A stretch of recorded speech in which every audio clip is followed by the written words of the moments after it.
Welcome to the Betrayal Trauma Recovery Bookshelf, a space for women healing from betrayal to reconnect with their mind, body, and soul, one page at a time. I'm Rachel Strong Smith, a betrayal trauma coach who's walked this path myself. In each episode, we'll explore books that speak to the heart of recovery, books that validate your experience, offer insight, and remind you that you're not alone. This isn't about fixing yourself.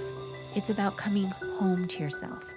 So, whether you're in the thick of survival or finding your way back to solid ground, pull up a chair. You're in the right place. Hello, and welcome back to the Betrayal Trauma Recovery Bookshelf. I'm your host, Rachel Strong Smith, a betrayal trauma specialist, and we are here looking at betrayal trauma anger some more. I could not leave this book. I needed another episode for it. So let's just dive right in. I decided to take a look at chapter 6 because it says so many reasons to be angry. Here's a quote that Dr. Crystal Hollenbeck, author of Betrayal Trauma Anger, puts in the book. There may be times when we are powerless to prevent injustice. But there must never be a time when we fail to protest. Protest. I've got a little Shakespearean there. Thou doth protest. Let's look at this. According to Dr. Hollenbeck's survey, 95% of the respondents feel betrayal is an injustice. One survey respondent said, "Anger is my response to injustice." And Dr. Hollenbeck says the reason a betrayed partner can't just get over it and stop being angry quickly is because there are so many ways they have been and continue to be harmed. And the realization of the extent of the harm done is not completely known immediately. The harm done to them is revealed and realized both in big chunks at a time as well as little by little over a period of time. Again, I just thank you, Dr. Hollenbeck, for writing this book. She goes on to list reasons to be angry. And I love that she put them in these categories. Past. So she goes past, present, and future. And you'll have to get the book and really get the full list. I'll read a couple and then I'll share some of my own betrayals that have impacted these parts. So as the betrayed partner reflects on the past and experience the anger, they realize the impact the deception and betrayal has had on their memories, experiences, beliefs, and relationship. So again, if you're watching the look at this list. That's not even all of it for the past. We're at 2.5 full pages. So let me share some about my past. This is a big one for me. Making a decision to commit to a relationship with someone who was deceiving me about their past and current behaviors and or lifestyle. I've said this a lot to my husband and others. It robbed me of the choice and consent because he decided for me to keep those hidden so that I didn't make informed consent. And so I built this whole life on lies. And so as I go back to reconstruct it, I really feel angry about the injustice of the lack of consent. And really, I feel you took my choices away. And that isn't fair. None of that is fair. I think also broken promises, broken vows, the neglect of my emotional needs. I became so accustomed to breadcrumbing and begging for connection that it became almost normal. And I look back and I grieve and feel angry for that young woman who did not get what she truly deserved. This is a big one. Wonderful memories becoming painful ones due to the betrayer's deception and betrayal during the time that memory was created. That is a huge one because you go back to your memories and it's like, oh, so actually when I thought it was this, it actually was that. And that is not a pleasant reality. And so like it would be trips or something that maybe I would be on, and like I remember feeling like, oh, this is a family trip, we're having a good time. And then after, especially after my full disclosure and really getting the truth of it, it was, oh, there was acting out and betrayal happening throughout, we woven through all of those. And so it's a really, man, it just feels so unfair to be feeling like, oh, I thought it was one thing and it actually was another. I always say this, and it's quite a paradoxical thing to say. I've told my husband, if you had just been able to say, this is what I plan to do, this is what I will be doing, I would have been like, okay, thank you for letting me know. I'm going to make my decisions based on that. The hiding and the lying around it, that is what the real injustice of all of this is. Now, here's the caveat. Here's the real kicker. If he had the mindfulness and the awareness to be like, this is what I'm going to be doing, then it actually shows an emotional maturity that is like, okay, this is great. Like we could probably have some kind of friendship, and maybe it's not going to be an intimate partnership because that doesn't align with my values, but it's not this, deception and toxicity on top of all of that. So it's so big. Angry that the past can't be changed. Yep. It is what it is. And it is a hard place to be, where you're sitting there holding the truth of the past and really kind of wishing it was different. And that brings up a lot of anger. It just does. Okay, let's go into the present. Angry about being so angry in the present, right? So the constant impact, this is what Dr. Hollenbeck says, the constant impact of the PTSD symptoms and the trauma triggers while having to engage with the betrayer or grieve the loss of a relationship with them creates daily experiences of anger and or anger-related emotions. In addition, experiencing so many consequences in their current life from the betrayer's action from such an injustice. So angry about being so angry. Like, it's not even fair that I am so angry. I don't want to be angry. And yet here I am feeling angry. The constant trauma and the triggers, like, it's real. And I just want to share, even today, I have trauma triggers. Absolutely. They vary in intensity. I have tools and I know how to hold space for them, and I have support, all of the things. And they are still very painful, and they come up in sometimes pretty unpredictable ways. So sometimes I just, like my body remembers, and what's really interesting about these trauma triggers is, there's kind of this idea of, well, if it's not really happening, then that trauma trigger is just a trigger, right? For me, every single trauma trigger is an opportunity to stop and honor that trigger. I don't brush it aside. I don't say, well, it's not happening now, so just forget about it. I say, hey, this is what's happening right now. It's evidence of the past trauma that I have experienced, and it is also evidence of the present experience that I'm having right now. And so what do I need right now as I'm experiencing that? For me, what it looks like is I find a safe person to talk to. At this point, my husband is a safe person to talk to about that. And so if he isn't, that's something else. I also have other people. I have 12-step support people, sponsor. I have my own coach kind of on call as I need her. And I have groups that I go to, 12-step groups. So I have support systems all in place. Like, it's not just my husband. He just happens to be also a safe person for me now. He used to not be. He absolutely wasn't before, but now he is. And doesn't mean that he always will be. And that is, we'll get to that one about future, right? Those trauma triggers for me, what it looks like is I'm able to feel it, express it, name it, see what I need, see what's happening, and really take the space and honor that trauma trigger for exactly what it needs. And it's okay, however long it takes. And what I find is so ironic. It seems like if you pay attention to the trauma trigger and honor it and listen to it and have space for it and feel it, that you're going to be there forever.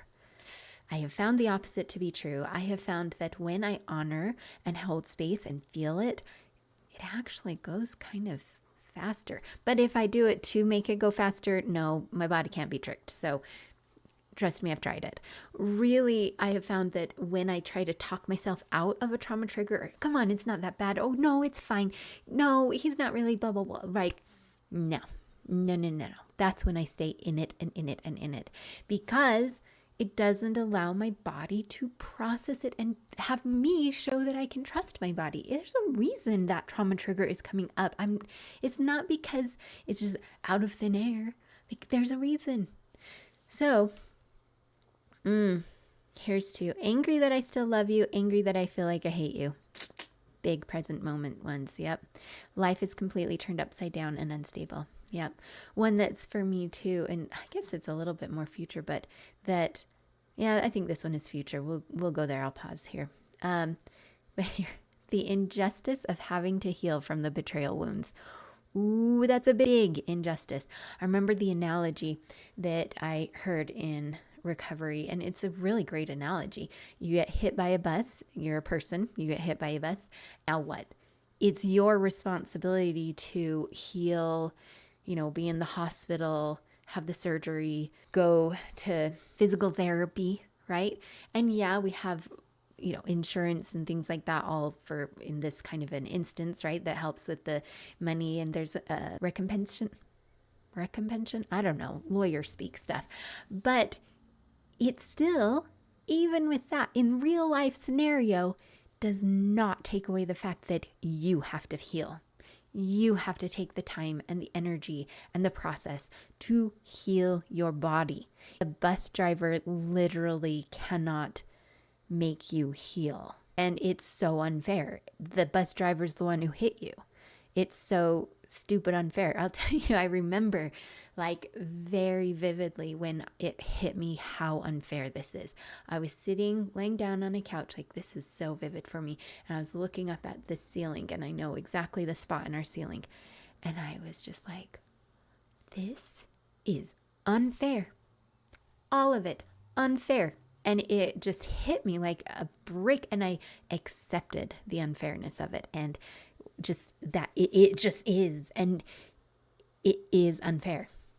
So just to validate, yes, it's unfair, and there's nothing to take that away at all. I did a lot of like mind tricks to try to somehow find like the justice in any of this. No, it doesn't exist. It's not just. It's totally unfair. I do think like higher power is helpful for surrender and letting go and like processing that. So that's something that helped me personally, is working on just like that relationship with my higher power and what that means to me. And that's all very, very personal.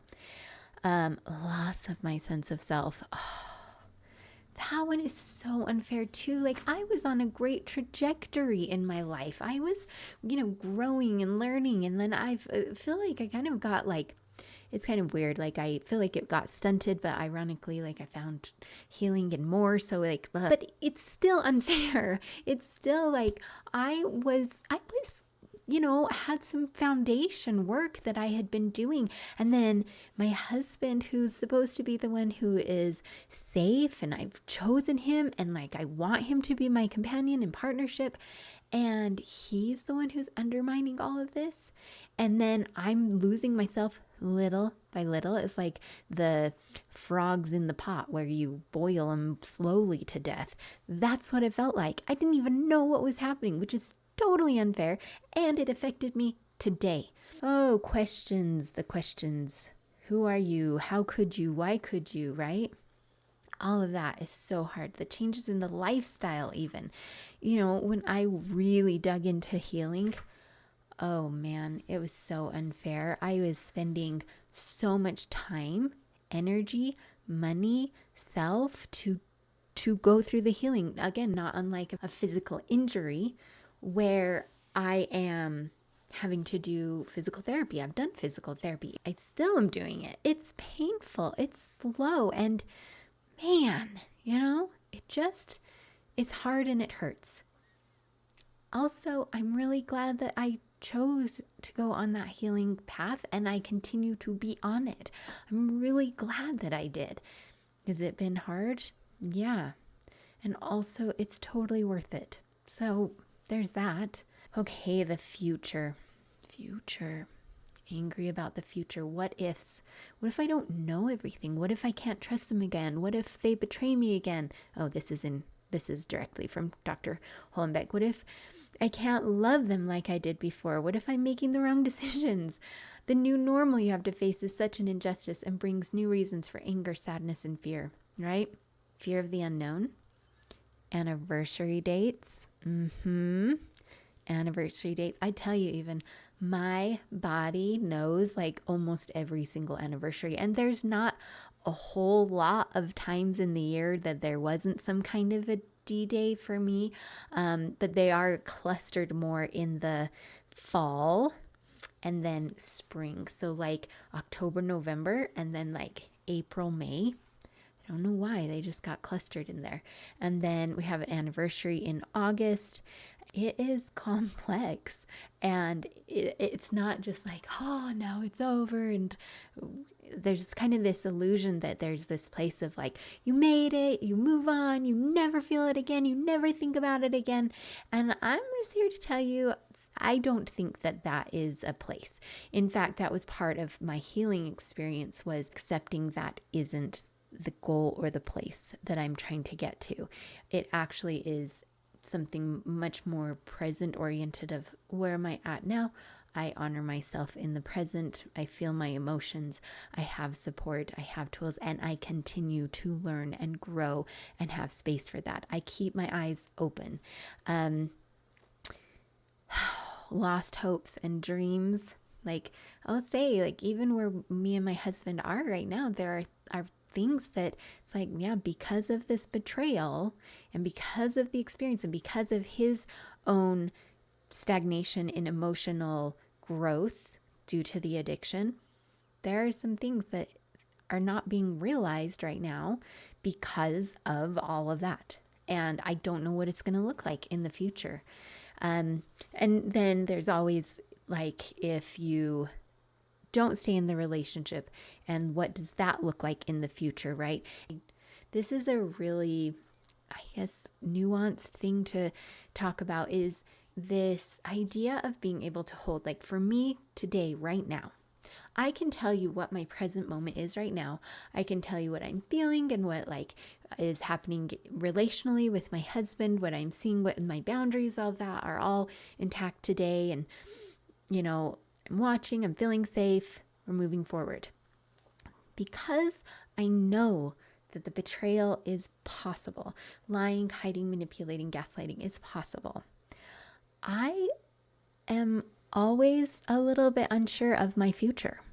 I don't know if my husband will, quote, stay in recovery. I don't know if he eventually falls off the wagon or does something else or tries to lie or something, blah, blah, blah, blah, blah. And you can get really far down in that. It's like, what if it happens again? And I'll tell you, it's kind of scary. What if it happens again? It is. I don't think there's any way to get around that. So then how do I hold both of these at the same time? That right now, currently, yes, I'm feeling safe. I'm seeing positive changes. Trust is being grown over consistency over time with those types of meaningful behaviors. Also, I'm trusting myself.